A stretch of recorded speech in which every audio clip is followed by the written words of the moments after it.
हाय। तो अब तक हमने देखा कि यूनिट वन में वेरिएबल क्या होता है, डेटा टाइप क्या होता है।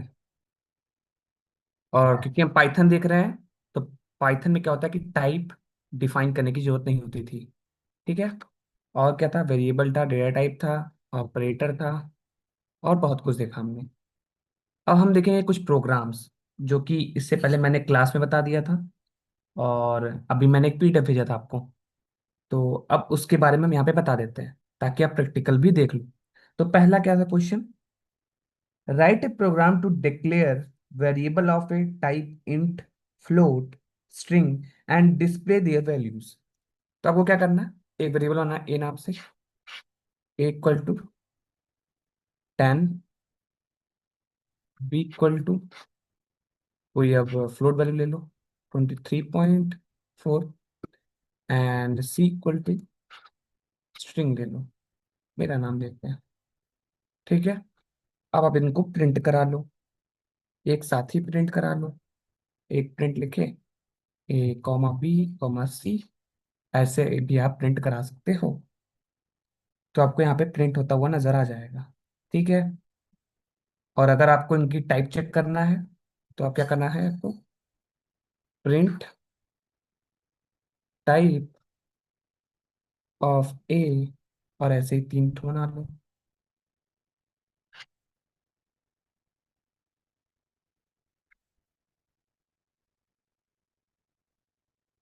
B C. आप ऐसे अपना टाइप भी चेक कर सकते हो। ठीक है।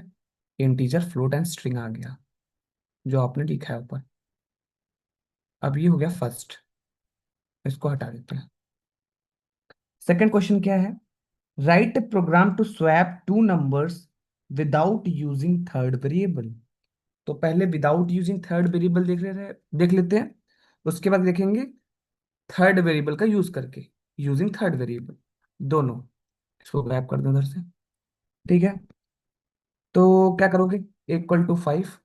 स्वैप मतलब क्या होता है, उसकी वैल्यू उसमें, उसकी वैल्यू उसमें।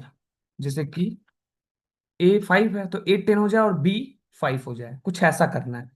तो थर्ड वेरिएबल का यूज नहीं करना है।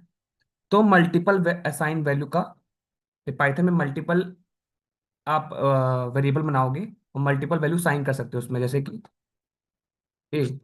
अब ए इक्वल टू बी हो गया और बी इक्वल टू ए हो गया। ठीक है। अब थर्ड वेरिएबल तो हमें बनाया नहीं हमने। अब आप प्रिंट ए बी करोगे, ए कॉमा बी, तो आपको मिल रहा होगा उधर। ठीक है, 10 5। हम्म। और यहाँ पे क्या था, 5 10। ए बी लिखा है ना, इसलिए 10 5। तो मतलब ए क्या है, 10, एंड बी बी है। ठीक है, सॉरी, बी 5 है। ये दूसरा क्वेश्चन हो गया। अब इसी में हम देखेंगे यूजिंग थर्ड वेरिएबल। यहाँ तक रहने दें क्या, इनपुट लेके देख लेते हैं। यहाँ तो हमने वैल्यू ले रही है, अब हम इनपुट से लेते हैं, यूजर से इनपुट। तो यूजर तो कोई वैल्यू दे देगा, इसलिए हमें इंटीजर चाहिए, तो इसलिए इंट लिख रहे हैं, इनपुट।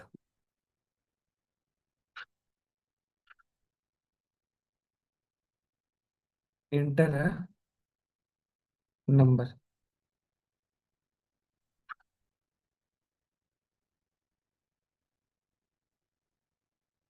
इनपुट,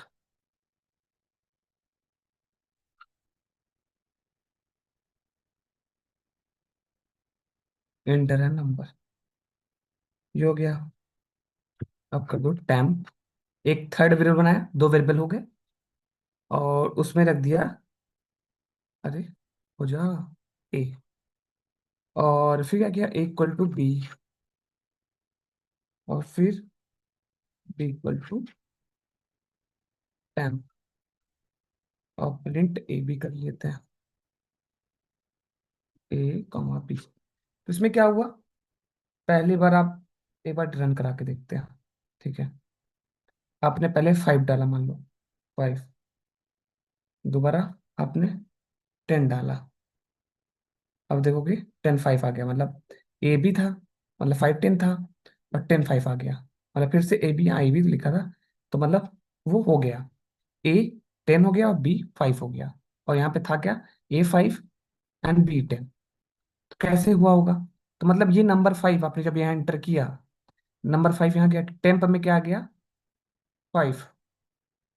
अरे हो जाए यहाँ पे, 10 में 5 आ गया, मतलब ऐसे सोचो। उसके बाद यहाँ क्या आ गया, 10। बी में क्या है, 10। यहाँ टेम्प में 5 आ गया। और यहाँ B = 10 है ना, यहाँ B = 10 था ना, ये सेकंड वाली लाइन में। अरे ये सिलेक्ट क्यों नहीं हो रहा, हाँ ये वाले में। इसलिए B = 10, तो मतलब A = 10। A = 10 और यहाँ टेम्प = 5। अब B = टेम्प है और टेम्प टेम्प में कितना है, 5। तो यहाँ B = 5 और यहाँ A = 10। यही तो आना था। मैं समझ गए, नहीं इधर 5 5 कैसे हो गया, एक्स्ट्रा लिख देते क्या? बस सिंपल था, यूजिंग थर्ड वेरिएबल। इसको कट कर देते हैं और उधर से आउटपुट हटा देते हैं। नेक्स्ट क्वेश्चन क्या है हमारा, wait, where is my PDF. Write a program to calculate area and circumference. तो सरकमफ्रेंस और एरिया निकालना है आपको। तो सिंपल सा है, इक्वल टू, पहले आप area and circumference, okay, float ले लो, इसमें इंटीजर भी आ जाएगा। और इनपुट चाहिए, और इंटर नंबर।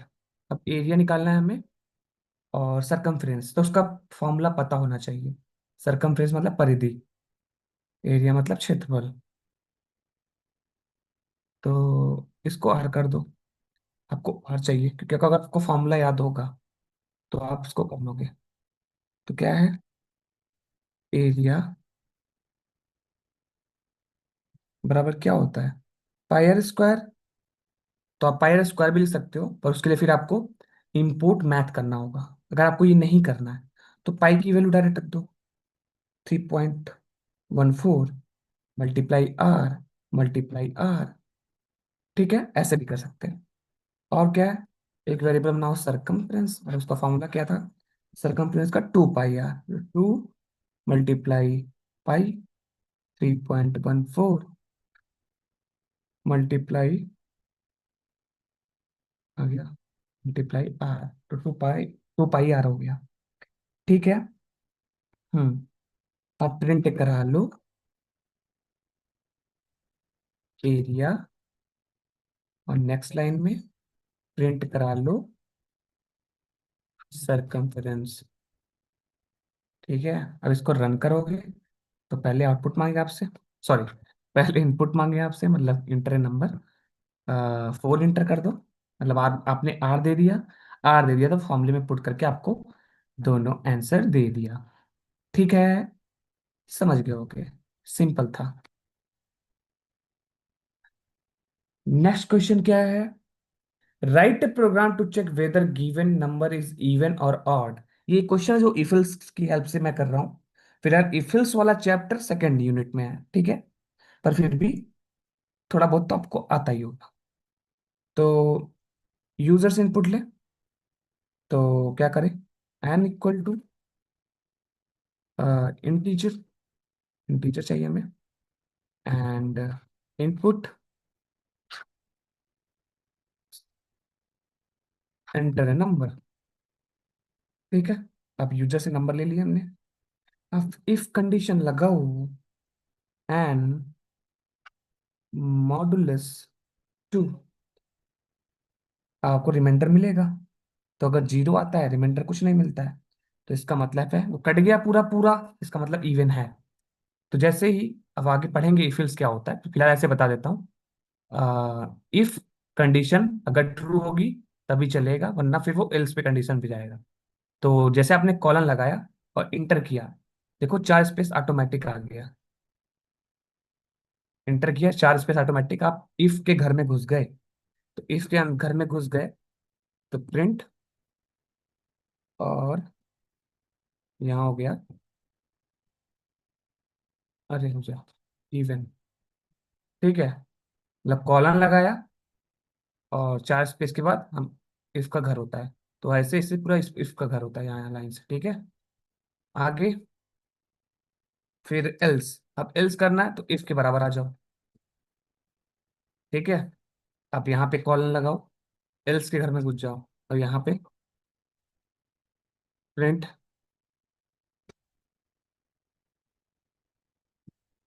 ऑड, ठीक है। और इसमें कोड कर रहा हूँ, ये ऑनलाइन कंपाइलर है। आप गूगल कोलैब पे कर सकते हो, इस पे कर सकते हो, VS कोड पे भी कर सकते हो। तो सबसे अच्छा होगा जब आप लैब में जाओ, नेट लैब में, या फिर जब भी आप फ्री हो या फिर आपके पास लैपटॉप हो, डायरेक्ट भी कर सकते हो भी। अगर इसके पास लैपटॉप हो, जस्ट सर्च कर लो पाइथन ऑनलाइन कंपाइलर और करने लगो कोड, और इसको रन कर दो। अब मांगेगा इनपुट, तो आपने दिया 4, या 4 इवन है, यस। 2 से कट जाएगा पूरा पूरा, रिमाइंडर 0 बचेगा। तो 0 बचेगा तो इवन है, ठीक है। ठीक है, नेक्स्ट चलते हैं, इसको हटा देते हैं। अगला प्रोग्राम क्या है? Write a program to convert temperature from Celsius to Fahrenheit. Okay, तो हमें प्रोग्राम बनाना है सेल्सियस फ़ारेनहाइट का। तो फिर से हम सी सेल्सियस, सेल्सियस लेंगे क्योंकि हमें फॉर्मूला पता होगा तो समझ में आ जाएगा, सेल्सियस की लेंगे। तो सी चाहिए हमें, अ, हमें फ्लोट चाहिए, इंटीजर दोनों चाहिए, इसलिए ले लिए इनपुट और inter number, inter number. Okay, अब क्या करेंगे? फॉर्मूला लिखेंगे इसका। तो क्या होता है? F इक्वल टू ब्रैकेट में C स्टार, स्टार 9/5, 9/5, यही होता है ना? यही होता होगा। +32, +32, ये हो गया। बस अब आप प्रिंट F करा दो। अच्छा, क्या हुआ? ओके नहीं रहा? हाँ, 2 ले जाओ, तो आ गया। 2 C पे रखा गया, 32, ये मल्टीप्लाई एडिशन वगैरह होके F की वैल्यू आ गई, ठीक है। तो ऐसे हम कन्वर्ट कर सकते हैं सेल्सियस को फ़ारेनहाइट में। मेन तो यहाँ पे यूज था फॉर्मूला का, ठीक है। नेक्स्ट क्वेश्चन क्या है? राइट प्रोग्राम स्वैप हो गया, ये थर्ड वेरिएबल वाला। Write program perform addition, subtraction, multiplication, division और numbers enter by the user. Okay, main इसमें कुछ करना नहीं है, ये हो और इनपुट ले लो। आई थिंक इजी तरीके से करते हैं, जैसा क्लास में नहीं बताया था। ए बी, 2 वेरिएबल बनाओ, A, B इक्वल टू 4, 5। मतलब एक ही वैल्यू, मतलब मल्टी वेरिएबल ऐसे बना लो, एक लाइन में 2 वेरिएबल बना दिए। A = 4, B = 5, ठीक है। यस, फिर करो प्रिंट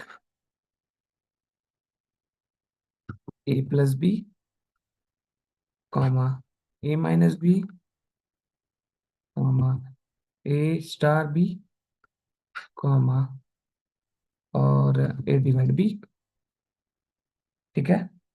रन करते हैं इधर।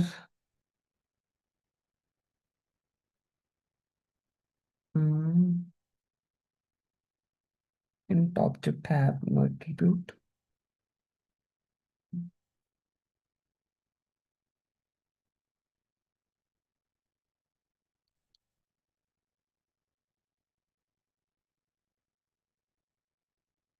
क्या हो गया? ये एरर कैसे आ गई?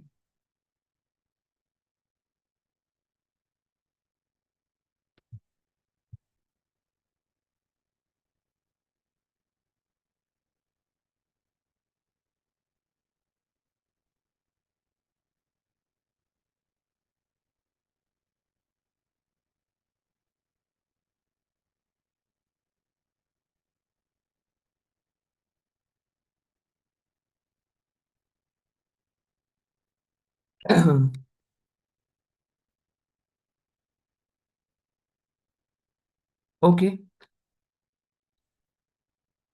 ओके, नेक्स्ट क्वेश्चन देखते हैं। Write a program to perform addition, subtraction, multiplication and division on two numbers entered by the user. मतलब यूजर इंटर करेगा। तो सबसे पहले क्या लिखेंगे? एक्स इक्वल टू फ्लोट ले लेते हैं, सॉरी फ्लोट लेते हैं, और इनपुट, फिर enter the number, enter the number,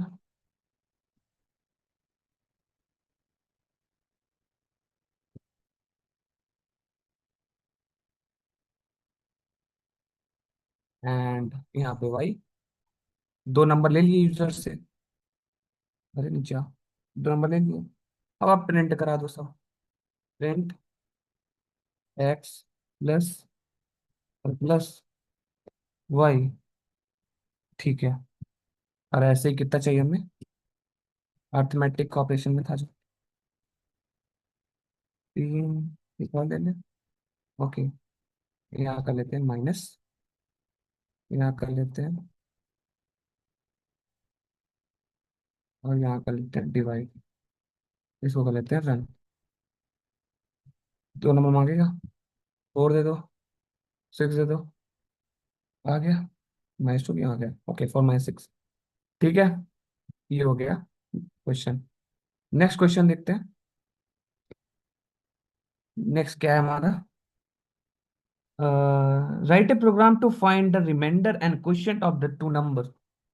ठीक है, तो क्या करेंगे? फिर से यहाँ क्या कंट्रोल जेड नहीं होता क्या? ओके, हो गया। तो कुछ करना नहीं है, पहले दो इनपुट ले लिए। हम्म, दो इनपुट ले लिए। अब हमें प्रिंट करना है। पहला क्या? क्वेश्चन चाहिए हमें। तो हमें एक्स फ्लोट डिवीजन वाई, इससे हमें क्वेश्चन मिल जाएगा। और रिमाइंडर किससे मिलेगा? मॉडुलस से। ठीक है। हमें देखो, हमें वैल्यू करनी है फोर, टू। टू मिल गया डिवाइड करके। और इधर मॉडुलस में मतलब पूरा पूरा हो गया डिवाइड टू जीरो। रिमाइंडर नहीं मिला, यहाँ पे टू ही मिला। ठीक है, ये हो गया। नेक्स्ट प्रोग्राम क्या है? Write a program to calculate the simple interest. Simple interest calculate करना है। जब भी कुछ मैथमेटिकल टाइप का फॉर्मूला ऐसा कुछ आ जाए, तो सबसे पहले आप फॉर्मूले को देखो, उसके बाद वेरिएबल डिसाइड करो। जैसे कि अ, हमें चाहिए क्या? Simple interest. इसका फॉर्मूला क्या होता है? S I equal to P R T. P R T होता है अपॉन हंड्रेड। तो हमें पी आर टी चाहिए। जिसकी वैल्यू नहीं पता है वही बनेगा क्या? वेरिएबल। देखो, तो पीआरटी हमें नहीं पता है, तो मतलब कौन कौन देगा पीआरटी? यूजर देगा। अब पीआरटी की वैल्यू कहाँ से आई? यूजर देगा, तो यूजर मतलब यूजर देना चाहिए। तो इसलिए इसको करो नीचे, पी आर टी मतलब यूजर देगा। और हमेशा की तरह फ्लोट ले लेते हैं ताकि इंट भी इंक्लूड हो जाए।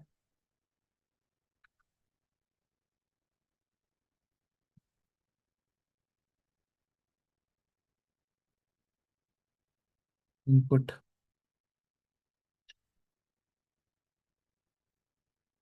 इंटर नंबर, बस कॉपी पेस्ट।